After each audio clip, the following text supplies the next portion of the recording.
Hello বন্ধুরা, দেখেন একটি মানুষ দেখালাম, এবার একটি বাছুর দেখাচ্ছি।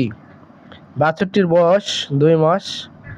এটি Lal Teer live stock development BD limited SL 100% sharp বুলের সিমেন্ট দ্বারা প্রজনন করা হয়েছিল। আজকে দিয়ে এই বাছুরটির বয়স পাক্কা 2 মাস, কড়াই গন্ডায় 2 মাস। এটা হলো খামারি। দেখুন, খামারি একটি হাসি দিবে। হাসুন, একটু হাসুন। হ্যাঁ, ঠিক আছে, আপনি তো খুশি খুশি হয়ে হাসতেছে। তো আপনারা এরকম বাছুর পেতে অবশ্যই আপনাদের নিকটস্থ Lal Teer live stock development BD limited কর্মীর সাথে যোগাযোগ করবেন। সে অনেক খুশি।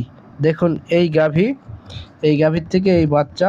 সকলে সুস্থ থাকবেন, ভালো থাকবেন। আর ভিডিওটি ভালো লেগে থাকলে অবশ্যই আরেকজনকে দেখার সুযোগ করে দিবেন। সুস্থ থাকেন, ভালো থাকেন। আল্লাহ হাফেজ, আল্লাহ হাফেজ, আল্লাহ।